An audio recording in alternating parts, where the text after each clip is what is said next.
on pense que c'est notre argent et qu'on le met dans un coffre-fort qui ne pourra pas être touché, finalement on est en train de donner notre argent à une entité qui est la banque qui, elle, va l'utiliser pour pouvoir effectivement financer des projets plus ou moins vertueux. L'idée de la nef, c'est vraiment de repenser la banque et effectivement de proposer des solutions aux épargnants et aussi aux emprunteurs, de pouvoir avoir de la traçabilité sur leur argent, ou en tout cas de vraiment proposer du court-circuit de l'argent. Comment vous arrivez à gérer avec ce genre de projet? Parce qu'au final, moi je mets mon argent chez vous, mais j'ai pas forcément envie qu'il soit utilisé à des agences de tourisme qui se disent éco-responsables. Bonjour et bienvenue dans Une graine germe, le podcast qui laisse la place à chaque petite graine de germer, chaque petite idée d'évoluer pour devenir une grande action. Je suis Alexandra, une jeune femme simple, sans prétention, qui voue une passion pour la déconstruction des modes de vie et des pensées, la remise en question pour vivre une vie toujours plus vibrante dans le respect de soi, d'autrui et de notre planète. Dans Une graine germe, pas de tabou. Je vous partage mes pensées, mes expériences en tout genre, mes tests ou encore mes évolutions au fur et à mesure qu'elles se présenteront à moi. J'ai pour ambition que mes paroles attiseront votre curiosité et susciteront votre intérêt le temps d'un épisode ou plus. En plus de mon podcast Éclosion par hygiène de vie centré sur la santé au naturel et la santé naturelle de la femme, j'ai désiré ajouter cette nouvelle émission à la palette de ce que je peux offrir au monde en tant que naturopathe et femme engagée.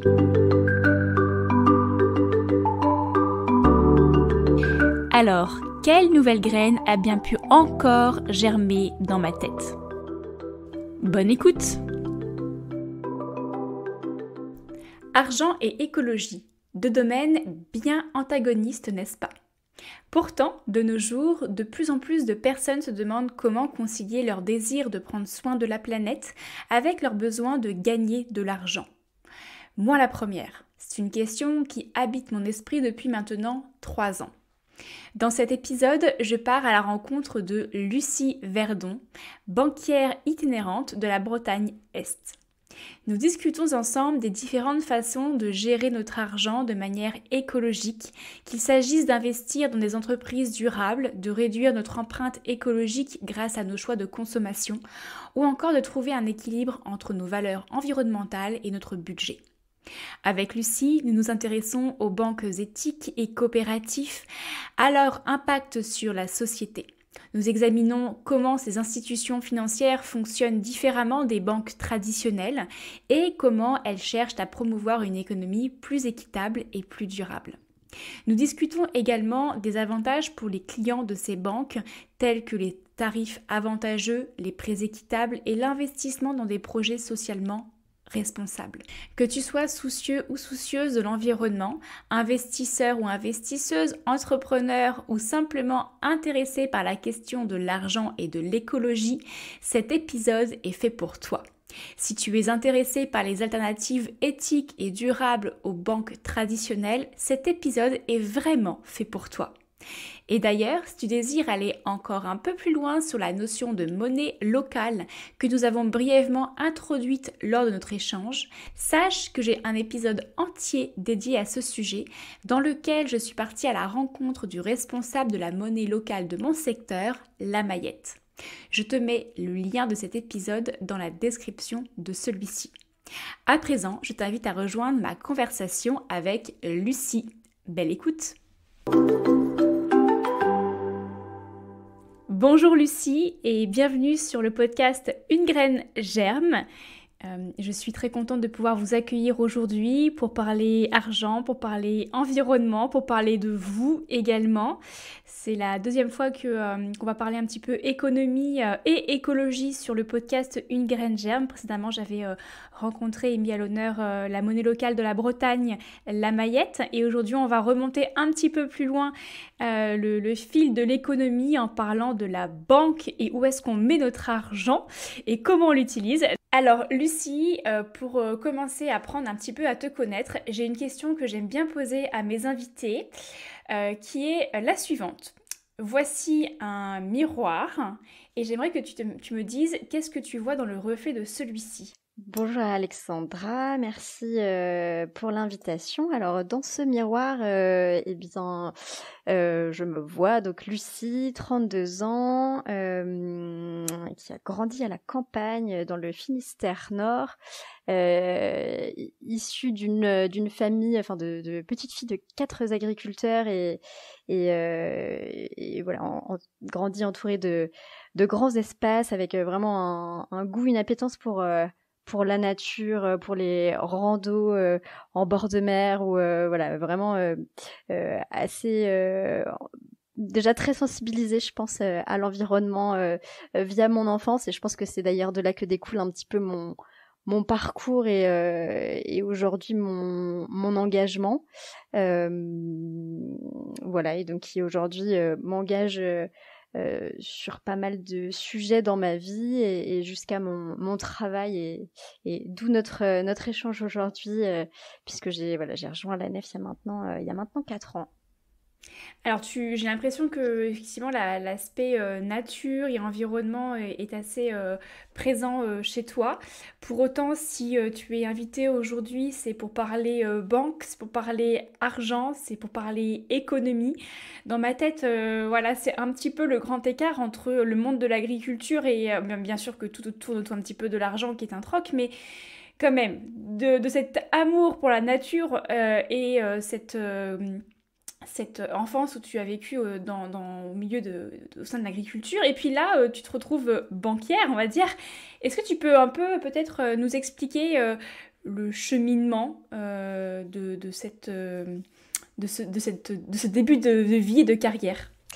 Oui, effectivement, c'est vrai que ça peut paraître un peu surprenant. Donc moi, j'ai fait un bac économique et social, donc ES.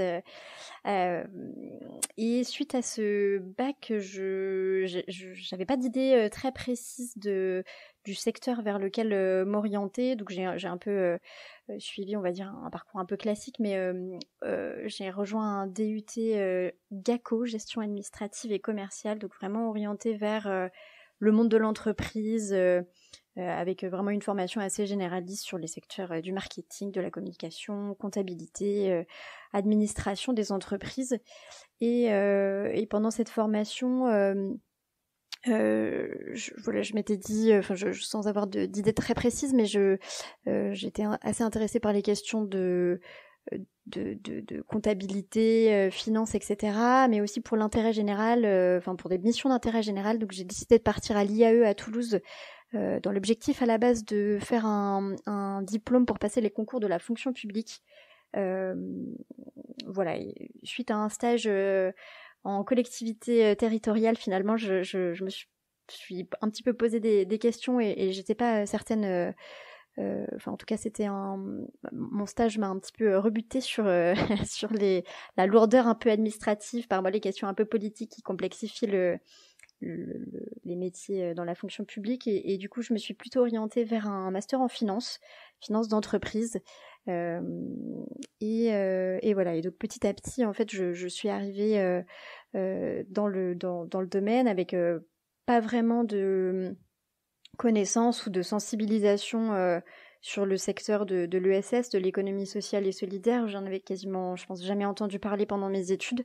Donc j'ai suivi vraiment une voie très classique, et en sortant de mes études que j'ai terminées à Rennes, à l'IAE de Rennes, j'ai été embauchée au sein de BPI France, donc la banque publique d'investissement, où j'étais chargée d'étudier les demandes de financement des entreprises, ou en tout cas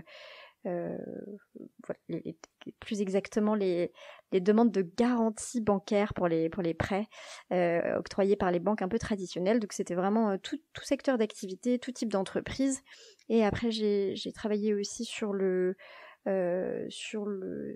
l'accompagnement des entreprises en difficulté, qui rentraient dans des procédures un peu amiables pour trouver des solutions pour s'en sortir financièrement. Donc voilà, c'était très intéressant, mais en parallèle, je commençais quand même à beaucoup me renseigner. J'étais quand même très sensibilisée aux enjeux, à la protection de l'environnement, à ce qui nous attendait, aux évolutions qu'on était en train de vivre. Donc je me renseignais beaucoup à titre personnel. J'avais également découvert le documentaire Demain de Cyril Dion et Mélanie Laurent, qui a été chez moi, je pense, un petit peu un déclencheur aussi quand même.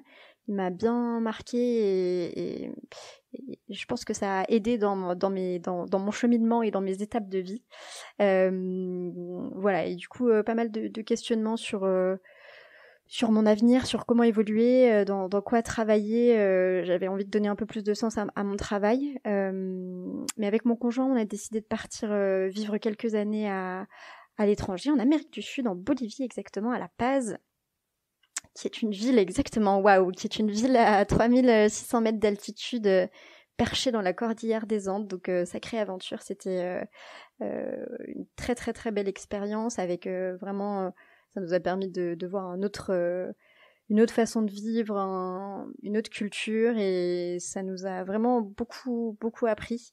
Ça nous a sorti un peu notre société dans laquelle on avait baigné depuis tout petit. Donc voilà, vraiment très très intéressant. Et là-bas, moi j'ai trouvé du travail dans le secteur du tourisme, dans une petite agence de voyage éco-responsable. Alors à l'époque, je n'avais pas autant conscience de l'impact de l'aviation sur, en tout cas du bilan carbone d'un vol.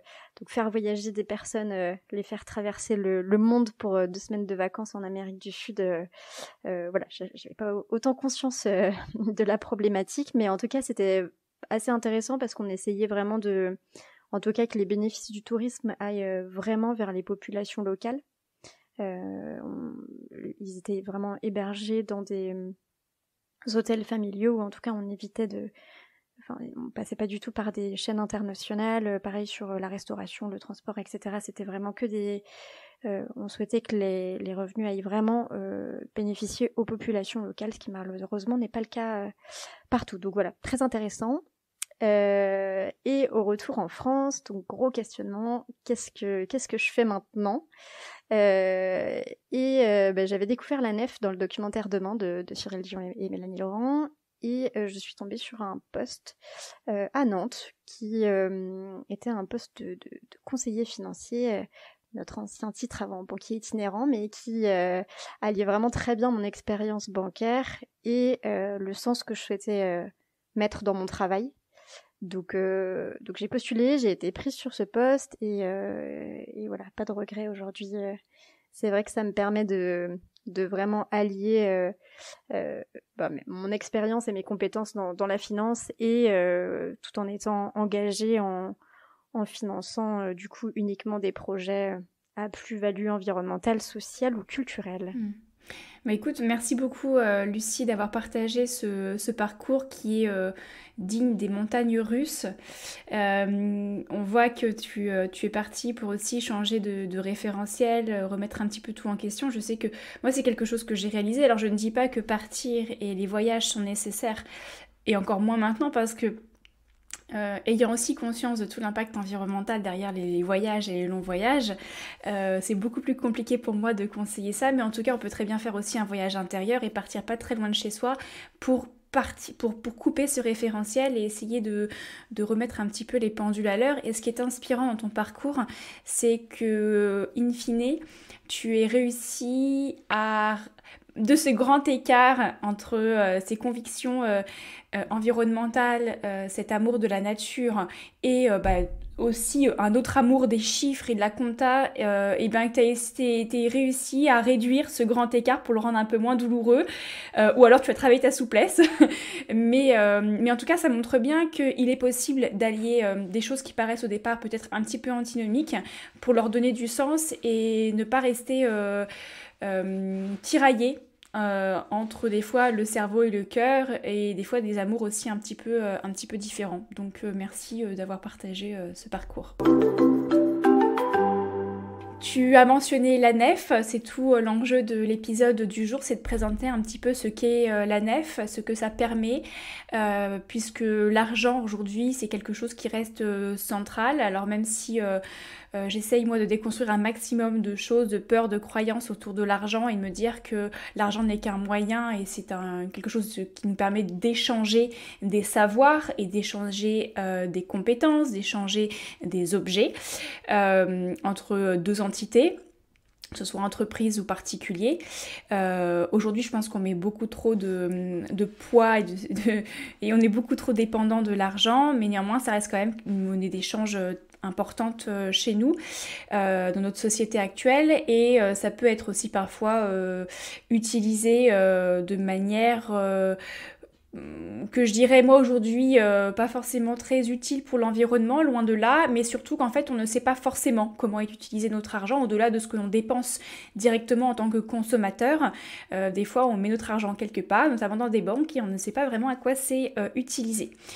Mais avant de parler vraiment de la nef, j'aimerais que l'on parle très brièvement de l'univers bancaire pour savoir un peu d'où on part, parce que la plupart des personnes aujourd'hui utilisons des banques de type BNP, Société Générale, etc., etc., toutes les banques que tout le monde connaît. Est-ce que tu pourrais nous expliquer brièvement comment ça fonctionne lorsque l'on met notre argent dans une banque dite traditionnelle? Où va notre argent, notre épargne? Quel type de projet ça finance? Voilà, nous expliquer un petit peu le fonctionnement, sachant qu'on n'est pas dans un cours d'économie, hein, mais voilà, grosso modo, qu'on comprenne un petit peu comment ça fonctionne et tous les enjeux derrière, les enjeux, pardon, et les conséquences que ça peut avoir. Oui, bien sûr. Alors, effectivement, le métier historique de banquier, vraiment l'objectif initial, c'est vraiment de pouvoir collecter de l'épargne auprès des particuliers, donc collecter de l'épargne disponible pour pouvoir aller en prêter à des particuliers, entreprises qui en auraient besoin pour financer des projets. Donc ça, c'est vraiment la banque est vraiment l'intermédiaire entre, on va dire, l'épargne disponible d'un côté et les projets à financer d'un autre côté.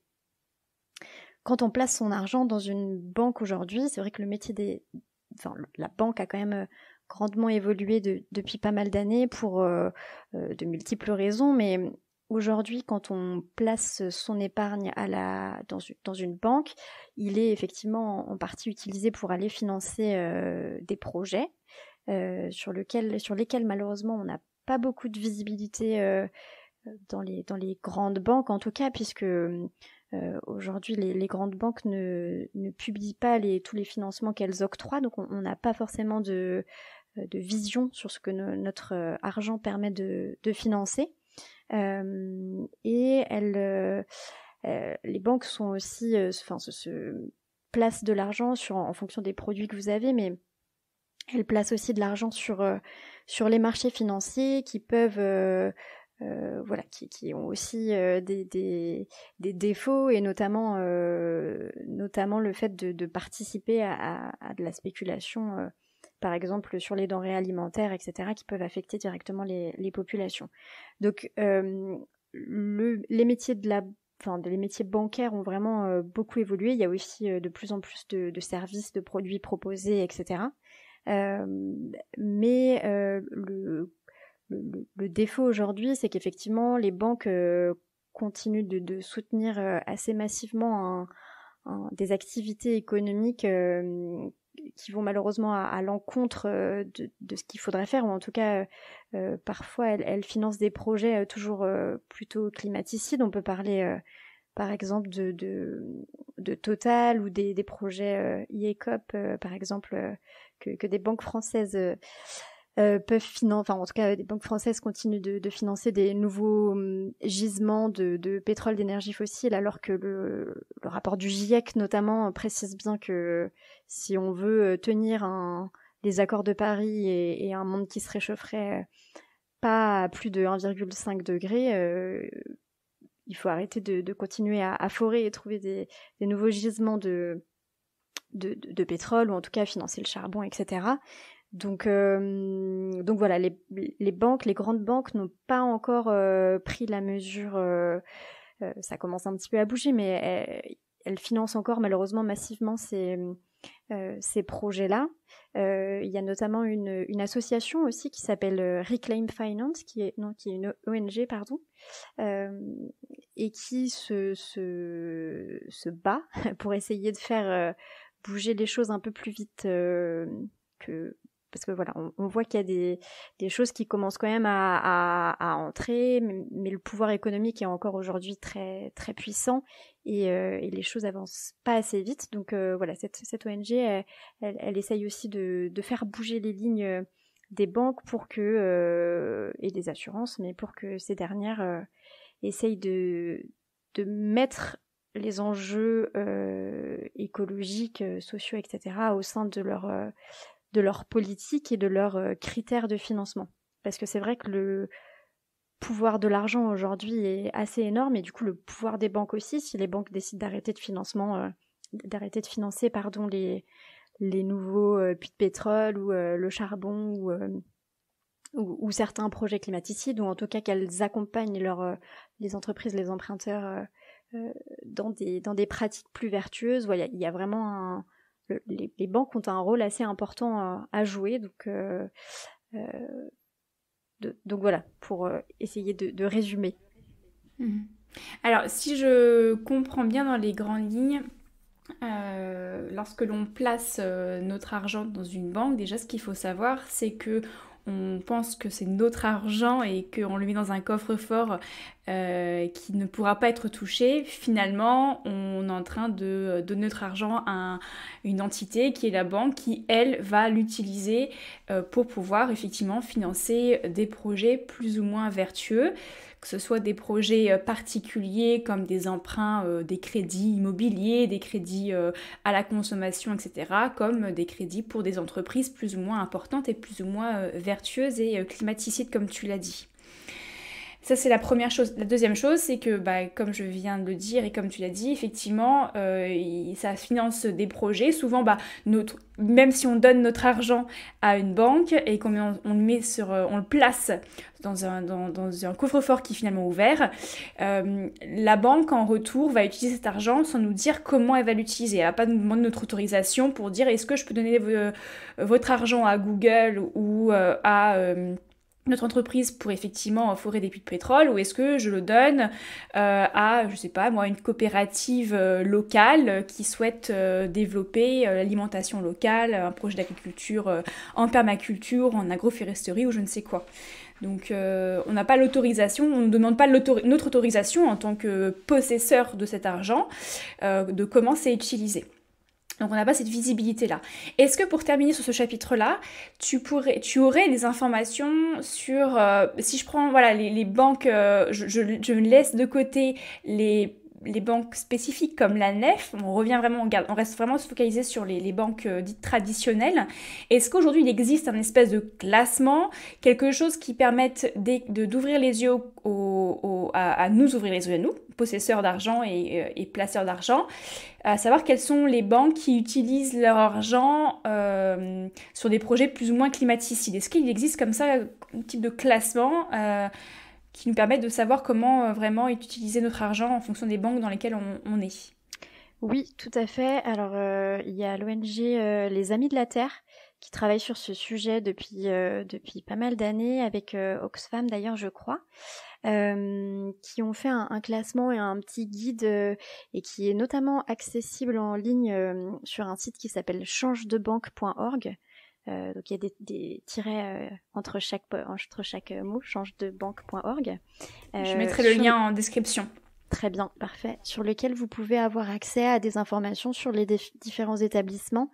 Je crois que vous pouvez sélectionner la banque chez qui vous êtes et vous avez un petit commentaire en dessous pour savoir si effectivement la banque et en tout cas les mesures mises en œuvre vont dans le bon sens. Et je crois qu'il y a effectivement un classement. Enfin, en tout cas, nous, il y a un petit guide des Amis de la Terre qu'on a aussi en format papier avec nous et qu'on aime bien présenter parce qu'effectivement, ça permet d'avoir un petit peu un classement actualisé régulièrement sur l'impact environnemental et sur les engagements de chaque établissement bancaire. Donc ça peut être assez intéressant.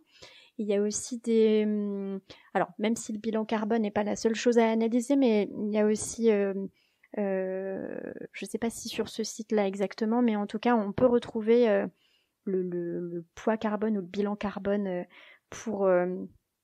par million d'euros utilisés par la banque. Donc ça permet aussi d'avoir cet indicateur-là en plus. Ok, bon bah, je mettrai toutes les informations dans la description parce que je trouve que, enfin, moi je dis souvent que la première chose avant le passage à l'action, c'est déjà de prendre conscience et d'essayer d'enlever les œillères qu'on peut avoir par méconnaissance ou juste parce que c'est plus simple.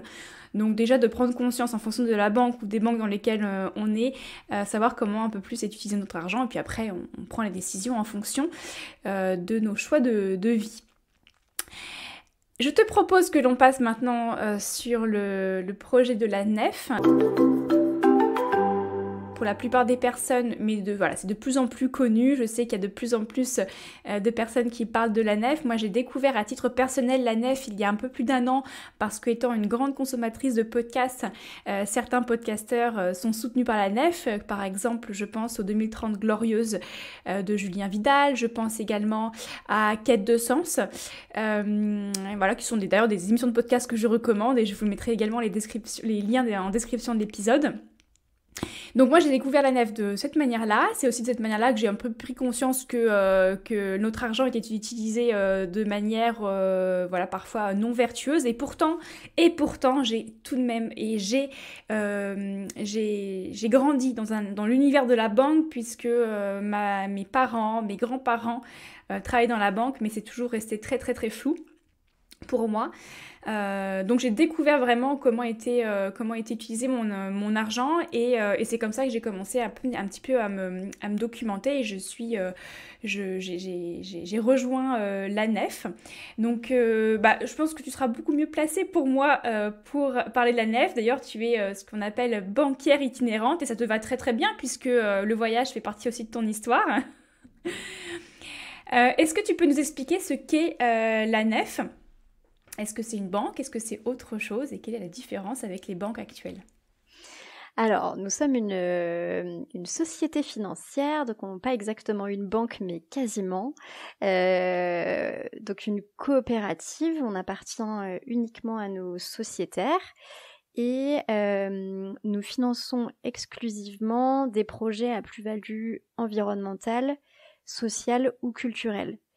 L'idée de la nef, c'est vraiment de repenser la banque et effectivement de proposer des solutions aux épargnants et aussi aux emprunteurs, de pouvoir avoir de la traçabilité sur leur argent ou en tout cas de vraiment proposer du court-circuit de l'argent. Donc revenir un petit peu au métier historique de la banque en collectant de l'épargne auprès des particuliers et aussi des professionnels d'ailleurs, pour aller financer donc uniquement des projets engagés.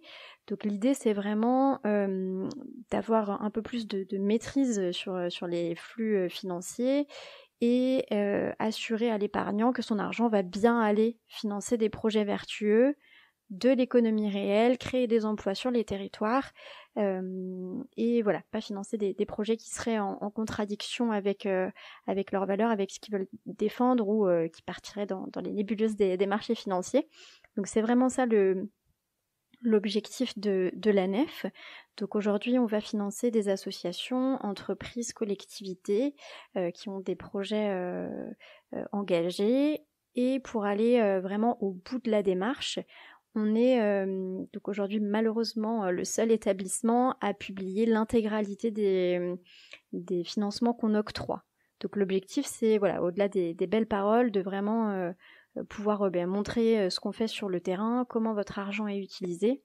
Et voilà, étant donné qu'on est aussi une coopérative avec des sociétaires qui s'impliquent beaucoup dans la gouvernance et dans les choix, les critères éthiques de financement, c'est aussi de pouvoir questionner les différents financements qu'on peut octroyer, réfléchir à ce qu'on va soutenir ou non. Voilà, donc l'objectif c'est vraiment de redonner du sens à l'argent et en tant que citoyen reprendre un petit peu le pouvoir de son argent pour le flécher vers des projets vertueux. Donc effectivement, moi je suis banquière itinérante, donc je suis en Bretagne, mais on est une bonne vingtaine sur toute la France. Et on est vraiment les relais locaux de la nef, donc on va vraiment au contact des associations, entreprises, collectivités pour étudier et les accompagner dans leurs projets de financement. Donc voilà, on est vraiment sur le terrain et donc d'où l'itinérance puisqu'on n'est qu'une vingtaine pour le moment sur toute la France. Donc on s'occupe souvent, enfin on est référent sur plusieurs départements, d'où le fait qu'on est pas mal en déplacement. Et quels sont les critères peut-être un peu plus précis de choix des projets que vous décidez de soutenir? Ou peut-être, si c'est plus simple, ou les deux, quels sont les critères d'exclusion des projets que vous ne désirez pas soutenir? Pour une personne qui se pose la question et qui aurait un projet, par exemple, souhaitant être soutenu par la nef. On n'a pas de grille ultra précise de ce qu'on finance, mais on a vraiment une ligne directrice qui est vraiment le fait que les projets doivent vraiment avoir une plus-value environnementale, sociale ou culturelle. Donc on a par exemple des grands secteurs qu'on finance majoritairement. Donc par exemple toute la filière bio, de l'agriculteur, transformateur, distributeur, ou pas forcément que en bio, mais qui sont au moins en conversion.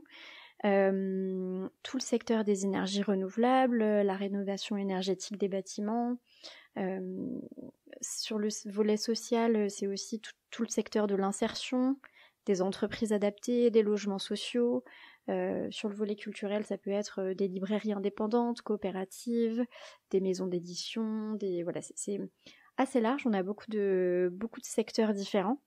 Et c'est vraiment notre rôle à nous sur le terrain d'aller vérifier et d'aller vraiment poser des questions pour vérifier que le projet va vraiment dans le bon sens, ou en tout cas a vraiment un impact environnemental, social ou culturel.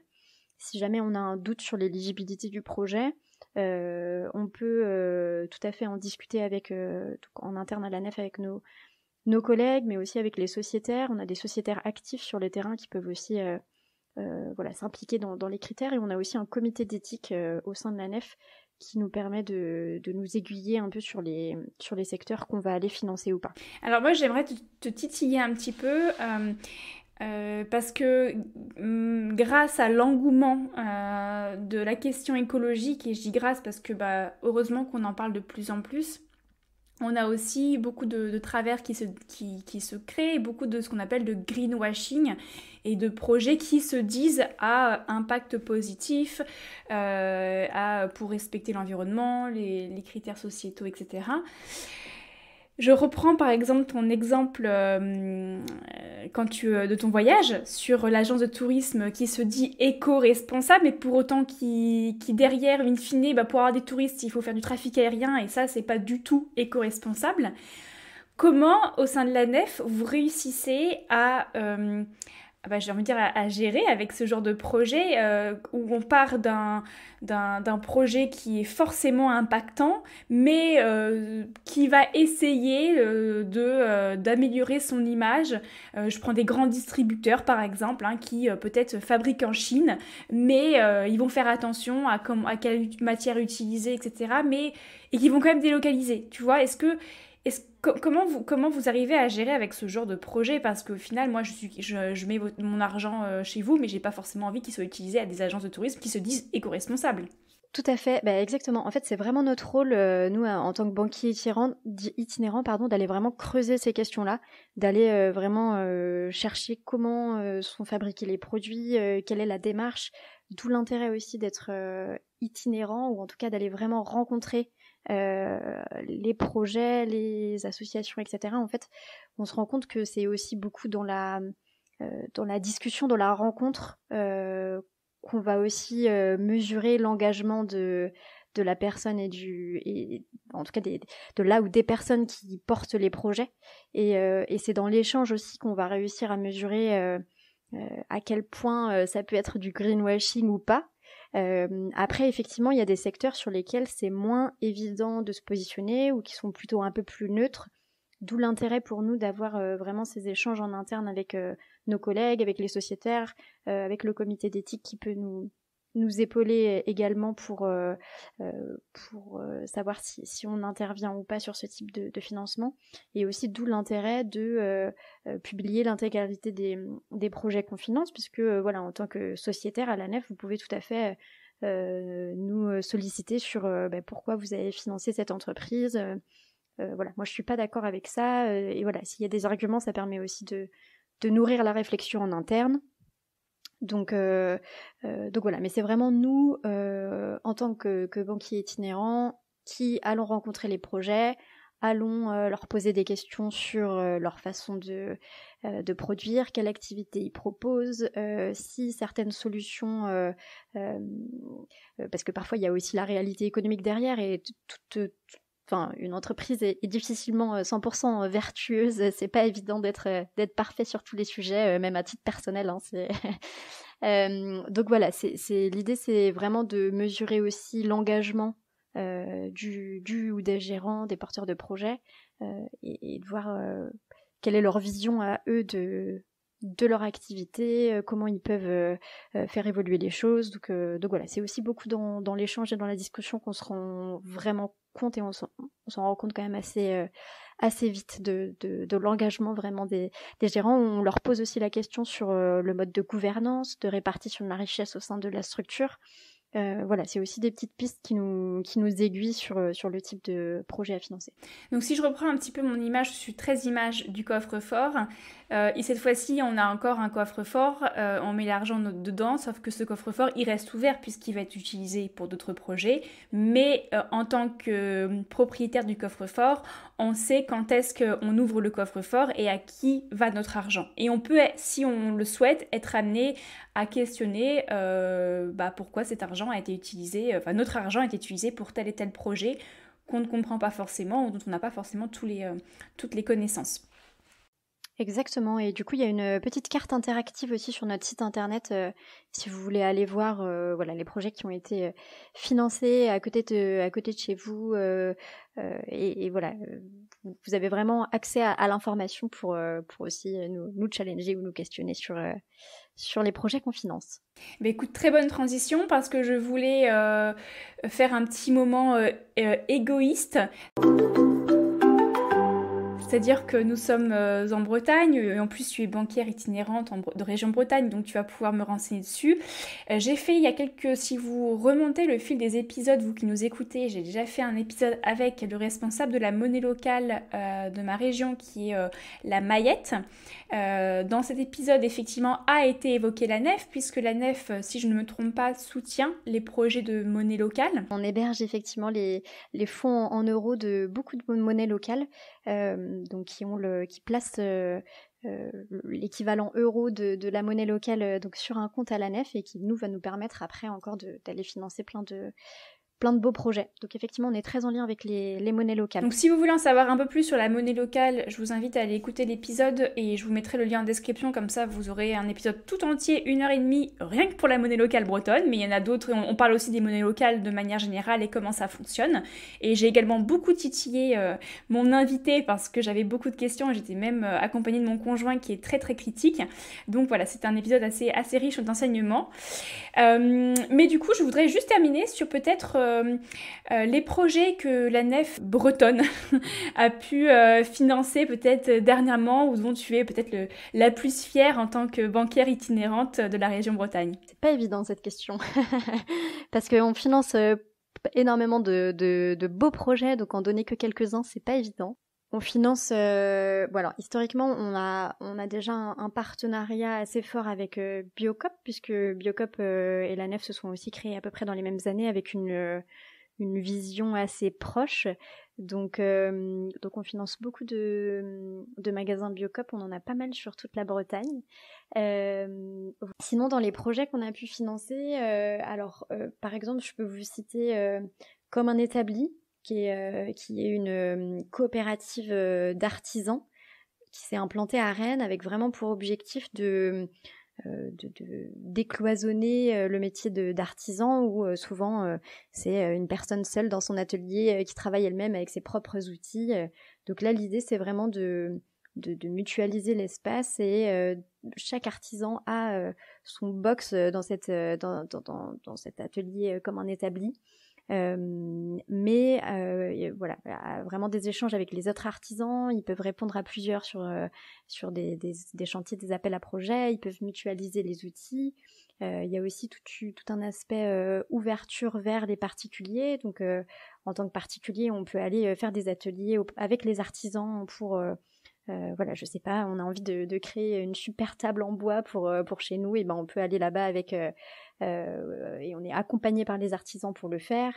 Il y a voilà beaucoup de propositions. C'est une super coopérative qui implique voilà autant les citoyens que les artisans. Donc vraiment un très très beau projet.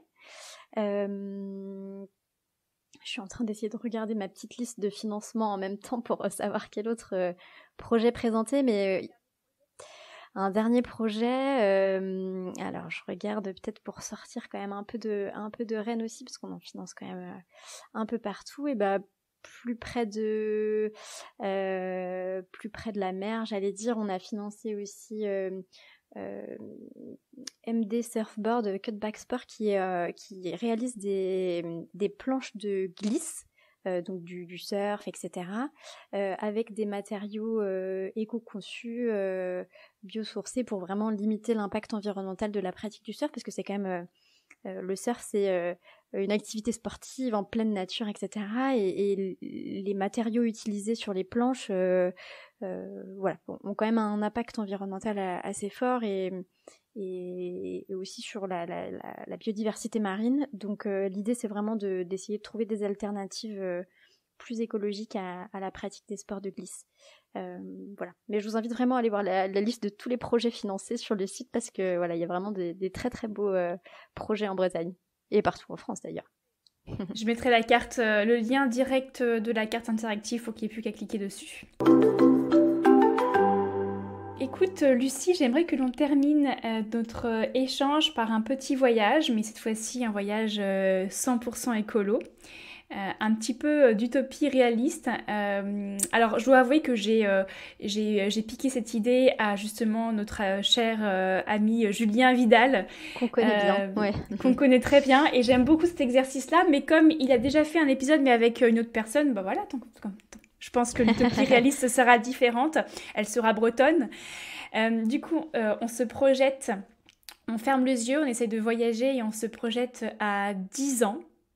On est actuellement en 2033. Et si tu ouvres les yeux, qu'est-ce que tu vois autour de toi? Et peut-être même quelles émotions ressens-tu en toi? Eh bien, alors je pense que malheureusement, on va quand même vivre des événements climatiques de plus en plus denses. Donc c'est vrai que sur cet aspect-là, je pense que voilà, on n'est peut-être pas forcément là dans l'utopie, mais je pense qu'effectivement les épisodes de sécheresse, d'événements climatiques vont certainement s'aggraver, et avec quand même des enjeux sur des crises migratoires et autres. Donc je pense qu'on va quand même vers des années avec quelques petites crises et des grosses questions, et des enjeux aussi autour des ressources naturelles, de l'eau et autres. Mais je suis convaincue que dans 10 ans, les citoyens auront vraiment pris conscience de l'urgence et des enjeux, et qu'on sera vraiment dans une société avec beaucoup plus de coopération, de collaboration, pour trouver ensemble des solutions pour s'adapter, pour réduire notre impact sur l'environnement, repenser nos modes de vie, qu'on sera en train de créer plein de nouvelles super coopératives, comme c'est déjà le cas quand même depuis plusieurs années, mais qu'il y aura encore plein de projets de coopération pour trouver des solutions. Voilà, qu'il y aura beaucoup plus d'échanges entre les citoyens, et que vraiment une grosse partie de la population va se mobiliser pour se regrouper, proposer des choses, et aussi lutter pour faire changer ce monde qui nous emmène un petit peu droit dans le mur. Donc je pense que dans 10 ans, on aura quand même pas mal évolué sur ces questions-là, et qu'il y aura encore plus de... Voilà, je pense que l'implication citoyenne est vraiment un gros levier d'action, et que, je l'espère, dans 10 ans, on aura bien avancé sur ces sujets-là. Est-ce que c'est le monde qui nous envoie droit dans le mur, ou est-ce que c'est nous qui envoyons le monde droit dans le mur? Oui, c'est plutôt ça, ouais, exactement. C'est plutôt nous qui envoyons le... Exactement, parce que voilà, le monde survivra sans doute sans Oui, nous. oui, c'est nous qui n'allons pas réussir à nous adapter peut-être en temps et en heure, mais fort heureusement, Exactement. le reste va réussir à survivre. Mais je suis optimiste. Je suis sûre que en voyant toutes les choses et toutes les évolutions récentes, voilà, je suis sûre qu'on va réussir à se mobiliser et trouver des solutions ensemble. Est-ce que dans 10 ans, est-ce que dans ton cœur, tu penses que pour toi, quelle est la place de l'argent dans 10 ans? Enfin, quelle est la place de l'argent aujourd'hui? Parce que nous sommes déjà dans 10 ans, nous avons déjà voyagé.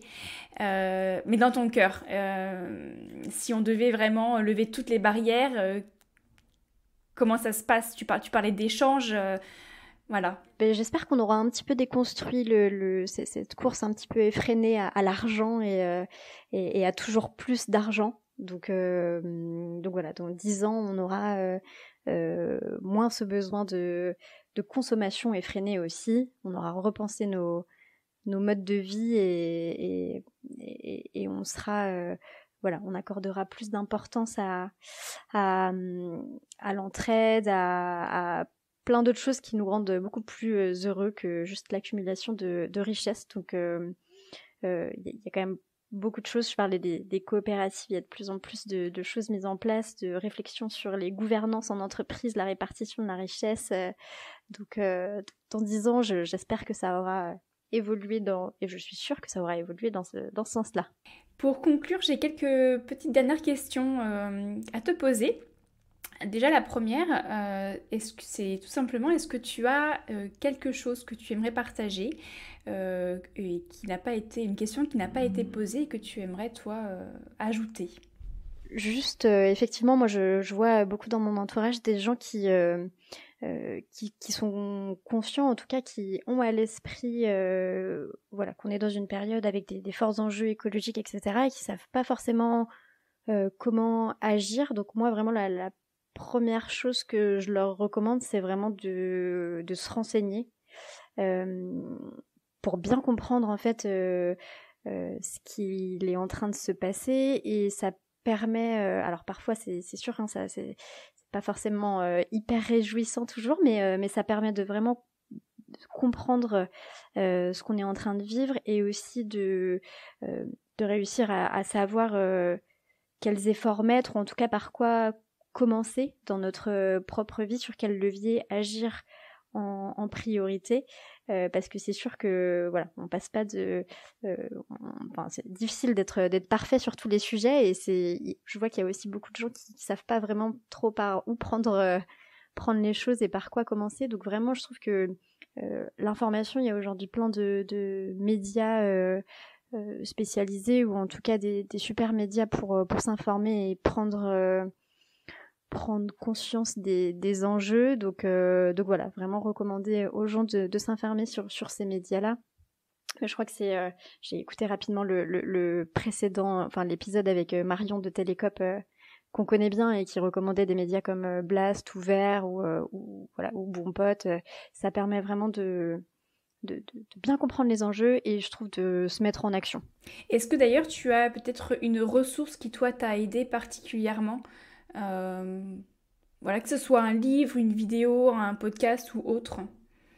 Bah, c'est vrai que j'en ai parlé un petit peu au début. Moi, je pense que vraiment le documentaire Demain, bah, c'est vraiment un petit peu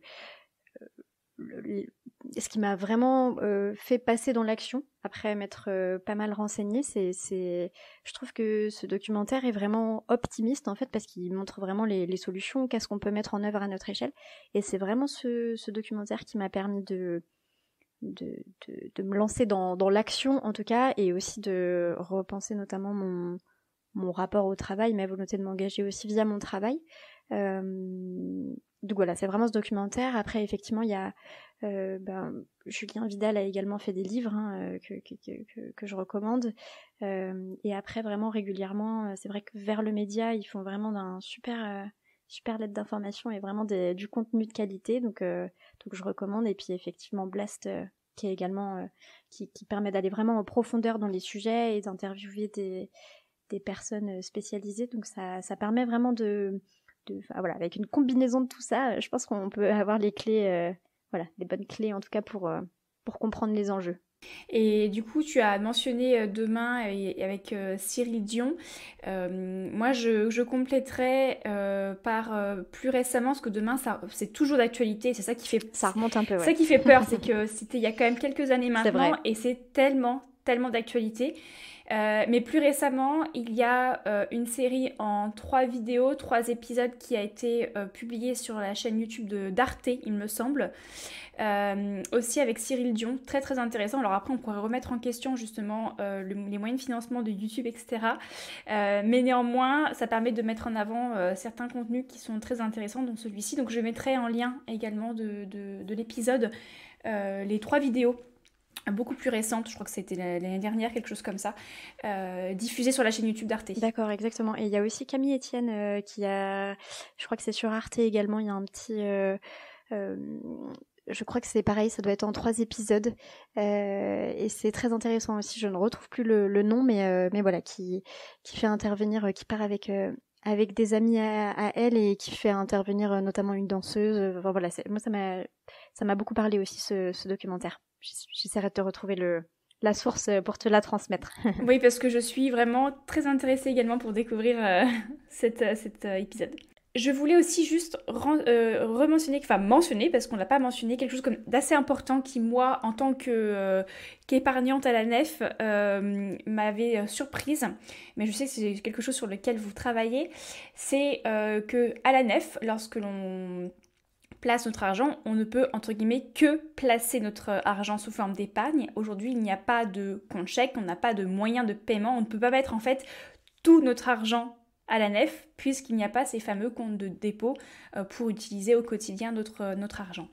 Est-ce que tu me confirmes ça et est-ce qu'il y a des choses qui vont évoluer à ce sujet ? Oui, alors effectivement, merci d'aborder le sujet. C'est vrai que donc la nef, ça existe, enfin en tout cas, la coopérative a été créée il y a maintenant 35 ans, et à la création de la coopérative, pour créer une banque en France, la réglementation est quand même assez stricte, hein, notamment pour préserver, enfin pour protéger les épargnants. Mais voilà, on a dû, donc on est une société financière, on n'a pas le statut banque à part entière. Et on est pour le moment adossé aussi à une autre banque, donc Crédit Coopératif pour la citer, puisque c'était la banque vraiment la plus proche de nos valeurs et qui nous a permis de beaucoup nous développer. En fait, le Crédit Coopératif est garant de notre risque, enfin du risque de la nef, donc on est adossé au Crédit Coopératif aujourd'hui.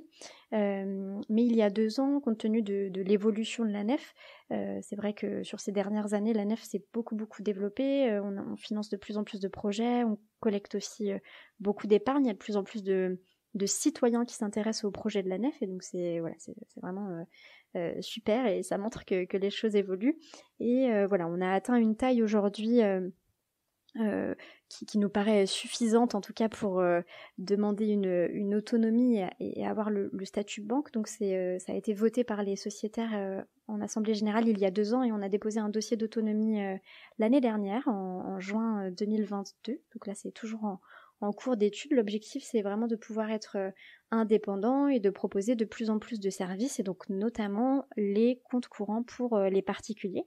Parce que c'est vrai qu'aujourd'hui, on n'a pas encore l'agrément pour le faire, c'est-à-dire que en tant que particulier, vous pouvez effectivement donc prendre des parts sociales, devenir sociétaire et être vraiment associé de la coopérative, mais vous pouvez en tant qu'épargne effectivement ouvrir un livret pour placer votre épargne, mais pas avoir de compte courant. Après, c'est vrai qu'aujourd'hui, le montant placé, enfin en tout cas la majorité de notre argent est souvent placé sur des comptes épargne, donc c'est ça aussi qui a le plus de poids dans les banques. Donc voilà, vous avez aussi un espace en ligne, donc j'incite, j'espère que c'est pas un frein pour passer une partie des comptes à la nef, mais voilà, en tout cas pour le moment c'est pas encore possible d'avoir des comptes courants particuliers.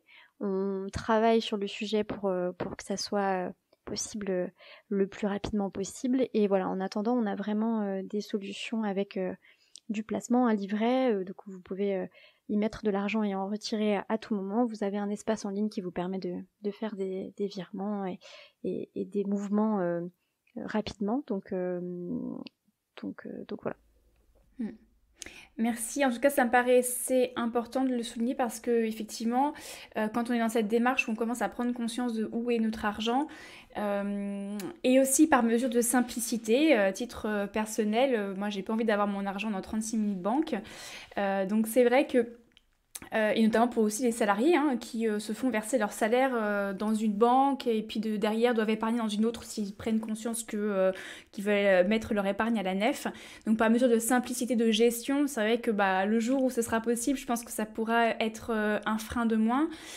Et également, quand on commence à prendre conscience de tout ça, en fait, moi, aujourd'hui, ça me tue que mon argent, qu'une partie de mon argent que je dois avoir disponible pour le dépenser, soit dans une autre banque. Oui, tout à fait. Donc voilà, mais c'était en cours et on verra. Et d'ailleurs, comment être au courant ? Est-ce que vous avez un système de newsletter ou des choses comme ça pour être mis au courant de l'avancée de ce projet ? Exactement, j'allais rebondir aussi là-dessus parce qu'on a lancé du coup une campagne de communication en fin d'année dernière qui est autour du Big Bank pour vraiment élargir aussi, pour communiquer un petit peu plus largement autour de la nef et du projet de la nef, puisqu'effectivement là notre demande d'autonomie, l'objectif ou en tout cas notre volonté, c'est aussi de pouvoir toucher. Donc aujourd'hui, il y a à peu près 42 000 sociétaires à la nef et près de 80 000 épargnants. Donc l'idée, c'est vraiment de pouvoir encore plus élargir cette base de personnes qui s'impliquent dans la nef, notamment pour appuyer notre demande d'autonomie auprès des autorités bancaires et aussi pour nous permettre de continuer à financer toujours plus de projets, puisqu'on est très sollicité aussi sur le terrain pour financer plein de projets. Donc voilà, et notamment puisque nous avons besoin aujourd'hui de à peu près, on va dire, 1 euro de part sociale pour pouvoir prêter 10 euros aux sociétés. Donc, devenir sociétaire de la nef, c'est vraiment un choix de soutien au projet de la nef et aussi qui va vraiment nous permettre de continuer à financer de plus en plus de projets sur le terrain. Donc, 2 enjeux forts, c'est vraiment renforcer notre demande d'autonomie et pouvoir nous permettre de financer toujours plus de projets. Donc voilà, donc ça c'est le Big Bank et vous pouvez tout à fait vous rendre sur le site de la nef, vous inscrire à la newsletter et pour être informé des évolutions, des avancées. On essaye de publier régulièrement sur les avancées sur ces sujets-là. On a notamment aussi notre assemblée générale qui a lieu samedi avec pas mal de sociétaires, donc on communiquera aussi suite à cette assemblée générale. Voilà, donc la newsletter, n'hésitez pas à vous inscrire en ligne.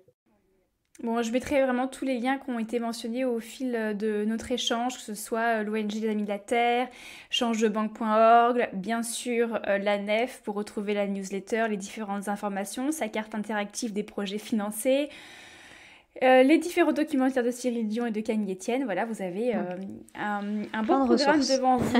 Voilà, plein de ressources pour vous inspirer, pas pour vous mettre la pression, mais prendre le temps de bien vous inspirer et de bien digérer tout ça. Lucie, j'ai une toute dernière question et on terminera sur ça. Est-ce que toi, tu as une question pour nos auditeurs ? Très bonne question. Une question pour les auditeurs. Peut-être de savoir effectivement si ils connaissaient déjà la nef et est-ce que ça leur a donné envie de nous rejoindre. Je l'espère en tout cas. Merci beaucoup Lucie et je te souhaite une très très belle continuation en tant que banquière itinérante et puis en tant que femme tout simplement. Merci beaucoup et merci pour cet échange Alexandra et bonne continuation également pour ce beau podcast. Toi aussi, tu aurais une pensée à partager ou peut-être tu es en désaccord avec ce que je viens de dire, alors contacte-moi que l'on en discute autour du micro. Autant que notre discussion profite au plus grand nombre. Et on ne cesse jamais d'apprendre et d'évoluer. Tu aimes cette émission et tu penses qu'elle peut être utile à d'autres personnes, n'hésite pas à la partager au plus grand nombre, à tes amis, à ta famille ou encore à tes collègues. Ce podcast est réalisé avec tout mon cœur et doit son existence à toutes ces magnifiques personnes qui lui sont fidèles depuis ses débuts. Pour contribuer de façon ponctuelle ou mensuelle afin que ce podcast gratuit, indépendant et sans publicité continue à vous inspirer et à remuer des choses dans votre tête, vous pouvez réaliser un don sur mon compte Tipeee dont le lien sera en description. Et à présent, je laisse cette petite graine germer dans votre tête et je vous dis à bientôt pour semer une nouvelle graine.